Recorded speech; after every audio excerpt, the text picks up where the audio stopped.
नमस्कार, आप देख रहे हैं दिल्ली लाइव। मैं हूं आपके साथ तुषार कौशिक। राजधानी दिल्ली के किराड़ी विधानसभा में दिल्ली के सीएम अरविंद केजरीवाल ने सीवर प्रोजेक्ट का उद्घाटन किया। साथ ही किराड़ी की जनता को कहा कि किराड़ी में वार्ड 5 हैं और 2 पार्षद हैं। इस बार निगम में 5 वार्डों में 5 आम आदमी पार्टी के निगम पार्षद चाहिए। साथ ही कहा कि आज किराड़ी के विधायक ऋतुराज के द्वारा किराड़ी में सीवर प्रोजेक्ट, सड़कें, स्कूल, हॉस्पिटल जैसी सुविधाएं दी जा रही हैं। निगम में हमारे पार्षद होंगे तो किराड़ी के हर वार्ड में साफ सफाई की व्यवस्था दुरुस्त हो पाएगी।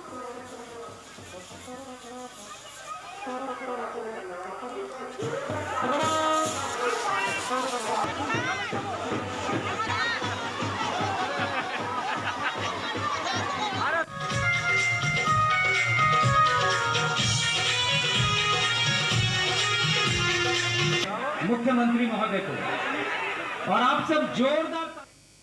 तो दिल्ली में आम आदमी पार्टी विधायक और प्रवक्ता सौरभ भारद्वाज ने प्रेस कॉन्फ्रेंस की। उन्होंने कहा कि आज हम दिल्ली में बीजेपी द्वारा शासित नगर निगम की जीती जागती लूट का एक उदाहरण आपके सामने पेश करेंगे। रानी झांसी फ्लाईओवर जो 2 साल में जो बनने को था, उसे बनने में 24 साल लगे। उनको ना बीजेपी के नेताओं ने खुद डिपार्टमेंट के साथ मिलकर ये जमीन, बीजेपी नेताओं ने खुद डिपार्टमेंट के साथ मिलकर जमीन अधिग्रहण का काम किया। एमसीडी को बताना चाहिए कि अब तक इस मामले पर किन किन लोगों पर मुकदमे दर्ज हुए।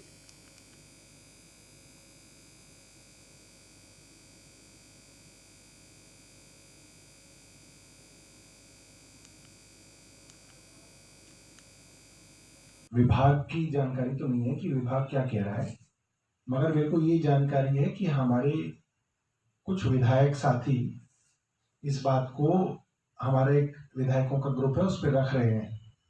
खास तौर पर मुझे याद है पवन शर्मा जो है आदर्श नगर से, उन्होंने रखा था कि इसके कारण जो है काफ़ी जनता परेशान है।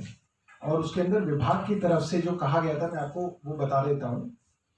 ये जानकारी थोड़ी सी पुरानी हो सकती है, मगर जो मोटे तौर पे मुझे पता है मैं आपको बताता हूँ। प्रेस नोट दिया था दिल्ली जल बोर्ड ने और कहा था कि कल शाम तक ठीक हो जाएगा। ये कल तक था, कल दोपहर का मैं आपको बता रहा हूँ जो मुझे पता है कि हरियाणा की ओर से काफी दिक्कत चल रही है। हालांकि स्थिति बेहतर हुई है पिछले 1-2 दिन से, और हम वाटर रेशनलाइजेशन भी कर रहे हैं, मगर कुछ दिक्कत बनी हुई है। हो क्या रहा है, देखिए मैं बहुत आपको आधिकारिक तौर पे नहीं बता सकता क्योंकि मुझे इसकी जानकारी नहीं थी। और हमारे इलाके में पानी जो है ठीक ठाक आ रहा है, मतलब जो मेरा विधायक का क्षेत्र है, बट हरियाणा की तरफ से जो पानी आता था वो कम आ रहा है, और उसके कारण वाटर रैशनलाइजेशन किया जा रहा है। मतलब जहाँ पे हरियाणा से नहीं भी पानी आ रहा था वहां से काट के दूसरी जगह दिया जा रहा है। और प्रॉब्लम, दिल्ली सरकार के स्विच दिल्ली अभियान का 6वां सप्ताह कॉर्पोरेट्स को सक्रिय रूप में शामिल कर इलेक्ट्रिक वाहन खरीदने के प्रति जागरूकता पैदा करने पर केंद्रित रहेगा। तो वहीं दिल्ली के परिवहन मंत्री कैलाश गहलोत ने कहा कि दिल्ली सरकार का लक्ष्य स्विच दिल्ली अभियान से मिल रही सकारात्मक प्रतिक्रियाओं को और अधिक बढ़ाना है। इसके अलावा अभियान में कॉर्पोरेट्स को भी शामिल करेंगे। साथ ही कहा कि हम कॉर्पोरेट से आग्रह करते हैं कि दिल्ली में इलेक्ट्रिक वाहनों को बढ़ावा दें और लोगों में जागरूकता पैदा करें। स्विच दिल्ली अभियान में दिल्ली के कॉर्पोरेट्स को शामिल करने की आवश्यकता के बारे में विस्तार से बताते हुए कैलाश गहलोत ने कहा कि दिल्ली को आर्थिक हब के रूप में जाना जाता है। यहाँ के कॉर्पोरेट्स दिल्ली में अपने संसाधनों के जरिए इलेक्ट्रिक वाहनों को बढ़ावा देकर उनका सही इस्तेमाल कर सकते हैं। स्विच दिल्ली अभियान को बड़ी सफलता बनाने में कॉर्पोरेट्स आगे आकर हमारी मदद कर सकते हैं।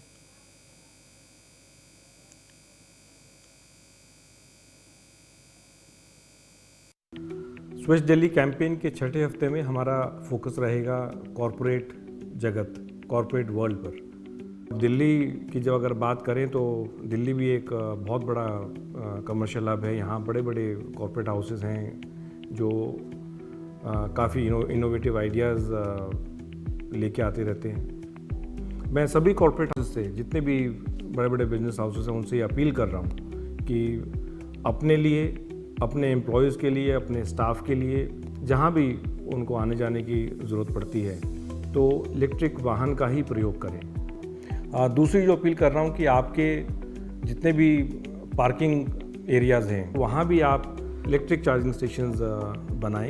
एक जो चिंता रहती है इलेक्ट्रिक वाहन मालिक के मन में कि वो अपने इलेक्ट्रिक वाहन को चार्ज कहाँ करेगा, तो दुनिया भर में देखा गया है कि जहाँ जहाँ electric charging stations office complex के पार्किंग एरियाज़ में बने हैं वहाँ भारी संख्या में लोगों ने इलेक्ट्रिक वाहन खरीदे और पोल्यूशन को भी कम किया है। और एक और महत्वपूर्ण जो सूचना मैं आपको देने जा रहा हूँ कि चार्जिंग स्टेशन सेटअप करने के लिए सबसे ज़्यादा अगर कोई सब्सिडी इंडिया में अगर कोई सब्सिडी दे रहा है तो वो दिल्ली सरकार है। तो उस जो हाईएस्ट सब्सिडी है उसका भी आप फ़ायदा उठाएं।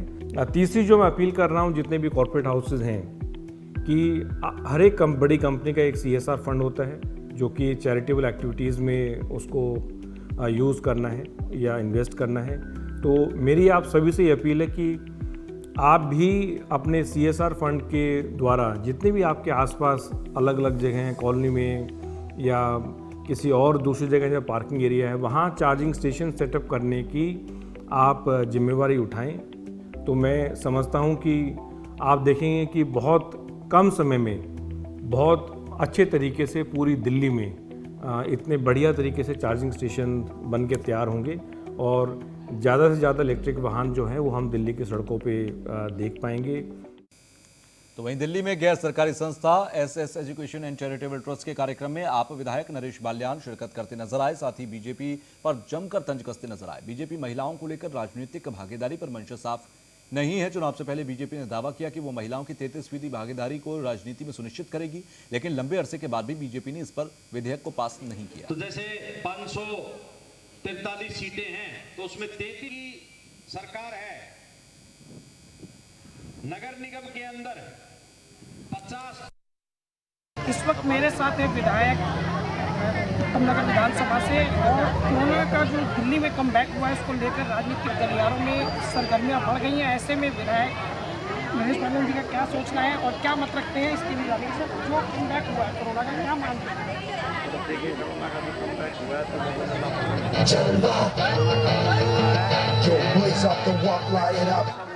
लग जाती है समय तक। मेरा ये मानना है कि मास्क लगा के करना चाहिए।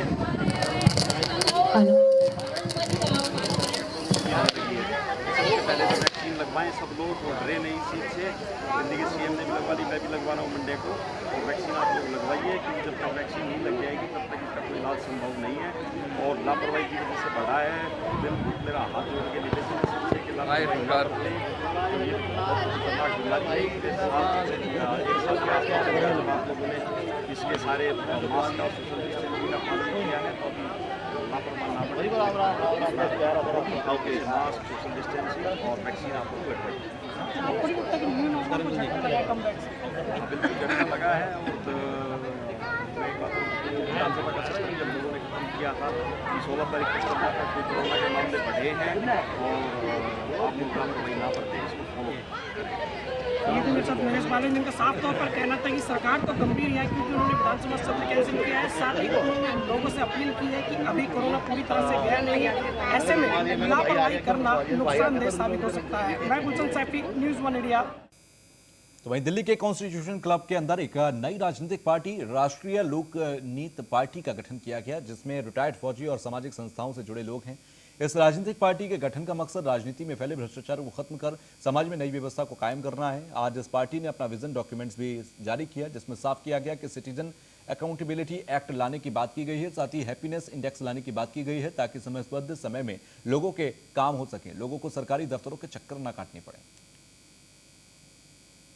ये स्ट्रेटेजीज़ हमारी हैं। पहली बात हम कर रहे हैं कि न्यू एरिया लीडरशिप की बात कर रहे हैं। ऐसे व्यक्तियों को जो सेवा भाव से, जिनमें पॉलिटिकल इन्फेक्शन नहीं है, जोड़ तोड़ और दूसरों को नीचा दिखा के खुद आगे बढ़ने की प्रवृत्ति वाले लोगों से हम बचना चाहते हैं। साफ छवि के लोग सेवा भाव से जो आगे आएँ उनको हम न्यू एरा लीडरशिप के रूप में देखना चाहते हैं। दूसरा, इसमें इनोवेटिव गवर्नेंस स्ट्रेटेजीज़ की हम बात करें, हम फैसिलिटेटिव गवर्नेंस की बात कर रहे हैं। हम पर शासन करने की ज़रूरत नहीं है, बल्कि हमने फैसिलिटेट करना है। जो राज्य का जो रोल है, गवर्नमेंट का रोल है, एक नागरिक को ऐसी व्यवस्था दे, ऐसा माहौल दे जहाँ पर उसका मानसिक, शारीरिक, सामाजिक, आर्थिक और आध्यात्मिक विकास हो सके। ऐसा इन्वायरमेंट क्रिएट करना है। उसके लिए गवर्नेंस स्ट्रेटेजीज हमने डिवाइस की है कि कैसे होना चाहिए।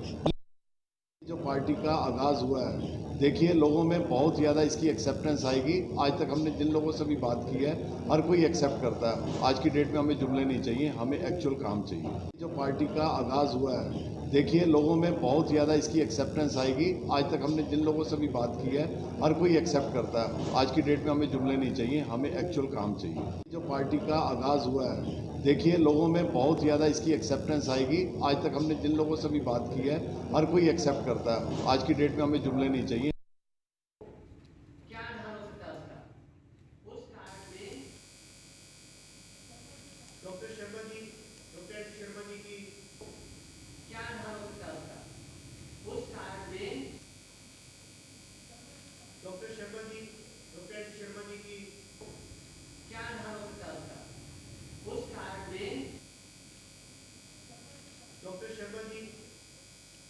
तो दिल्ली के पहाड़गंज में गेहारा समाज अखाड़ा द्वारा कुश्ती का आयोजन किया गया, जिसमें दिल्ली से कई अखाड़ों से आए हुए पहलवानों ने अपनी कुश्ती का जलवा दिखाया। गेहारा समाज का कहना है कि काफी समय से कोरोना की वजह से कुश्ती का आयोजन नहीं हो रहा था, तो वहीं समाज ने इस कुश्ती का आयोजन किया ताकि हमारी युवा पीढ़ी के साथ साथ शारीरिक तंदुरुस्ती भी रहे और कुश्ती को भी प्रोत्साहित किया जा सके, नशे की तरफ बढ़ रही आदत से छुटकारा मिल सके।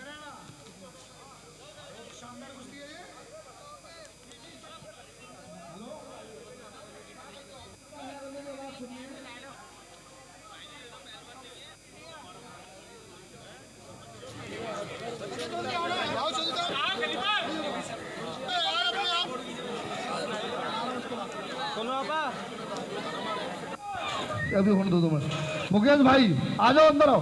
अरे क्योंकि हमारे शेर सिंह चाचा यहाँ पर आने का प्रश्न करें।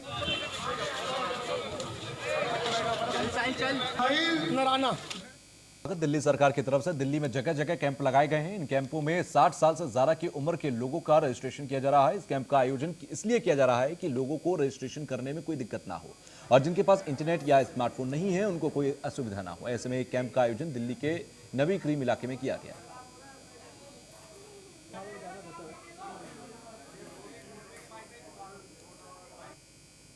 बहुत बढ़िया लग रहा है और मैं तो परेशान था, 2 दिन में आज आया हूँ। मैं जल्दी से हमारे ललित जी ले आए थे, हमें अच्छा काम हो रहा है। टीकाकरण आपको जल्दी से जल्दी मिले इसलिए रजिस्ट्रेशन कराया या नहीं, जल्दी से जल्दी मिले और अच्छा काम हो रहा है और मुझे उम्मीद है ये जल्दी होगा कार्य। क्या संदेश देना चाहते जनता को? भैया जल्दी से सारे जल्दी से एकत्रित होके आइएगा। 60 साल के जितने और भी जो प्रोसीजर निकाला है प्रोसीजर वो भी आइए और 60 साल वालों को भी जल्दी से लगवाओ टीका। बहुत बड़ी ये सरकार की योजना है, बड़ी अच्छी योजना है और इस योजना के तहत हम सब इनके साथ हैं। तो ये वैक्सीन का जो टीकाकरण के लिए रजिस्ट्रेशन करा दिया आपने, हाँ जी, कैसा लग रहा है कि टीकाकरण जल्दी से मिलेगा आपको? हाँ हमें लग रहा है कि भाई अच्छा टाइम से टीकाकरण मिलेगा, अच्छा काम होगा। क्या संदेश देना चाहेंगे जनता को? और भी जनता को मैं यही कहूँगा कि सब लोग आए और इस कार्य में भाग लें। राजधानी दिल्ली का उत्तर पूर्वी जिला एक बार फिर से गोलियों की तड़तड़ाहट से गूंज उठा। इस बार मामला थाना खजूरी इलाके का है, जहां पर रेडीमेड गारमेंट्स की दुकान चलाने वाले सोहराब अंसारी की कुछ अज्ञात बदमाशों ने गोली मारकर हत्या कर दी। आपको बता दें कि करीब 15 दिन पहले ही सोहराब अंसारी ने दुकान किराए पर ली थी, जिस वक्त हत्या जैसी संगीन वारदात को अंजाम दिया गया। उस वक्त सोहराब अंसारी अपनी दुकान पर बैठे थे। 24 घंटे के अंदर उत्तर पूर्वी जिले में गोली की तीसरी वारदात है। तो वहीं इस मामले में दोनों पीड़ितों की हालत गंभीर बताई जा रही है।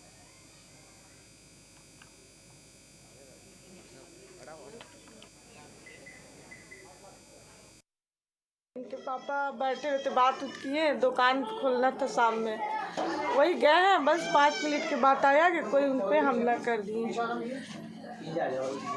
किस चीज़ की दुकान थी? कपड़े का दुकान था।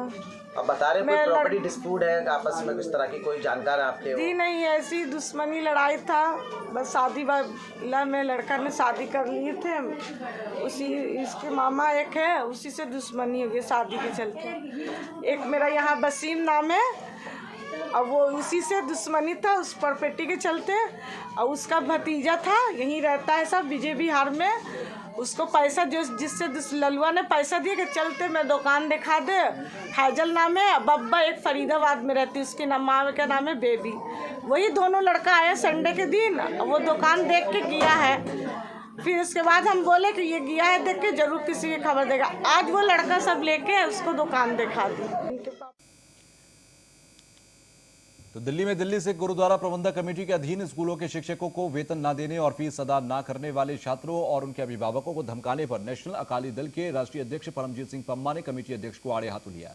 पम्मा ने कहा कि एक तरफ तो कमेटी निःशुल्क डायलिसिस करने और कम पैसों में MRI करने का दावा कर रही है, तो वहीं दूसरी तरफ स्कूली बच्चों और शिक्षकों का शोषण कर रही है। पम्मा ने कहा कि कमेटी को सर्वप्रथम शिक्षा का लंगर लगाना चाहिए, न कि वोटों के लिए राजनीति करनी चाहिए।